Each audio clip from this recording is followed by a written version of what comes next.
Hasan bilan Husan birga safarga chiqibdi. Ular qumluqda ketib etib, gap talashib qopdi.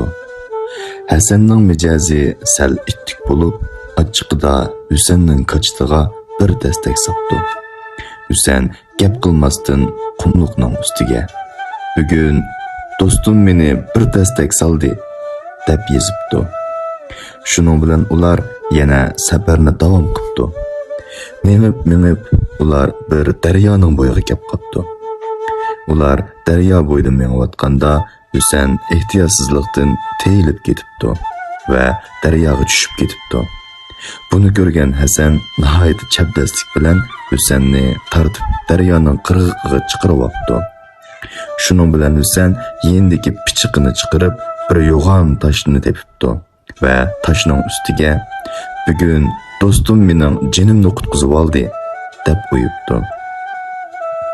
Buni ko'rgan Hasan hayron bo'lib Husandan so'rabdi: "Seni bir tasdak urgan vaqtimda sen qumning ustiga yozgan eding.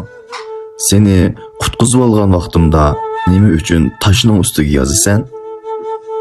Husan shundoq debdi: "Birsi menga azor berganda, men uni tezroq unutib ketishni o'ylayman. Chunki bu 4 kunlik hayotimiz birsiga adovat saqlug'idek uncha uzun emas. Shunga sening meni urg'uningni qumning ustiga yozdim.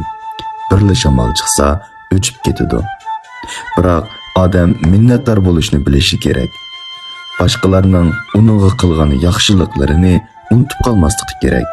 Shunga sen meni qutuldirib olgan vaqtingda toshning ustiga o'yib qo'ydim.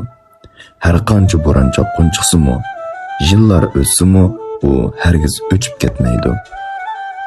İnsan dunyoda birli qitim yashaydi. Bu qisqagina hayotingizda boshqalarga adovat saqlamang. Boshqalar sizga yaxshilik qilgan bo'lsa, uning yaxshiligiga javob qaytara olmasingizmi? Hargiz uning yaxshiligini unutib qolmang. Minnatdorlikni bildigan odam har joyda suyimlik.